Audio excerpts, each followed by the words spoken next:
What is happening, Miami Dolphins fans? Welcome back to the Fins Up Network. It is Ben Morgan, and it is a quick turnaround this week with a Thursday night football game against the Cincinnati Bengals. So, unfortunately, I did not have time to drop my weekly stock up, stock down video, but back today with 3 keys to victory over those Cincinnati Bengals.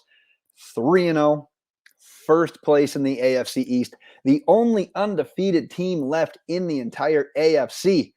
And now we have a chance to sweep the first quarter of the 2022 NFL season, a 4-game stretch that, quite honestly, I was mentally prepared to go 2-2 through. And now we obviously do have a tough one on the road Thursday night against the Bengals. But after that, we get the New York Jets, the Minnesota Vikings, the Pittsburgh Steelers, the Detroit Lions, the Chicago Bears, and the Cleveland Browns before a Week 11 bye. All very winnable games. We have a real shot here, Dolphins fans, to stay atop of the AFC East for a really long time. But obviously, we have to take care of business on Thursday night first against the Bengals. And before I jump into my top keys to victory, I want to hear yours. Drop your top keys to victory in the comments below. And one final piece of housekeeping before we get started today. I'm going to release my final preview and predictions video on Wednesday. But the kicker is that I've got to record it on Tuesday night due to this quick turnaround. So if you have any Dolphins, Bengals questions for that video, drop them in the comments as well, or on the YouTube community page. I will make a post, respond to that post with your question.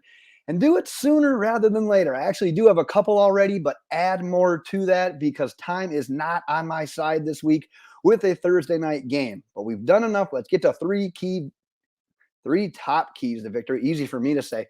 For Thursday night's game against the Bengals. And number 1, Jaelan Phillips breakout. And I singled him out because we all want him to burst onto the scene this year sooner rather than later. The amount of talent this guy has for how good he looked all training camp, preseason, we know it's in there. It's got to come out. But this honestly goes for the entire Miami Dolphins list of pass rushers.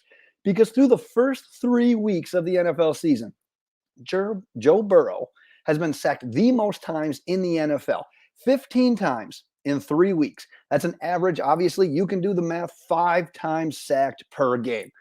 And this Bengals offensive line is doing him zero favors. They're also very banged up. Things are getting a little bit thin for them. But I don't really necessarily see this as a game where we can just say, oh, you know what? The Bengals O-line is trash. We'll end up getting a bunch of sacks. Doesn't work that way. The Bengals are going to play with their hair absolutely on fire after picking up their first win of the season last week. They're also playing on primetime, at home, national audience, last year's AFC representative in the Super Bowl. So not only, in my opinion, do we need to get to Burrow and finish with either sacks or at least forcing him to make these off-platform throws, but I really think we've got to do everything possible to do it with rushing only 4 or 5 guys. Because our exotic send to the house, zero blitz, they're going to be fine in this game every once in a while. I don't want to abandon that. But at the end of the day, Joe Burrow is a good quarterback that's going to make quick decisions with the ball. And he has a trio of wide receivers unlike anything we have seen from a team so far this season. And honestly, without another proven cornerback right now, opposite of Xavier Howard, Byron Jones is yet out again this week. It's week 4. We'll see what they do with him after this week. We have got to account for Jamar Chase and T. Higgins on every single play. And keep in mind, Tyler Boyd is no slouch either. He went 4 for 105 and a touchdown last week against the Jets. So that's 3 wide receivers you've got to keep your eyes on. So getting pressure on Burrow with hopefully a breakout game from the likes of Jaelan Phillips, Emmanuel Ogbah, where we're rushing 4 to 5 guys more often than not. Big key for me on the defensive side of the ball. Number 2 for me, I got this as a Tyreek week. Last week in that game against the Bills, we proved that we don't need Tua to throw 6 touchdowns. We don't need Tyreek Hill to go for 180 and 2 touchdowns to beat a good team. But I think we're going to need more than the 2 catches for 33 yards that Tyreek had against those Bills.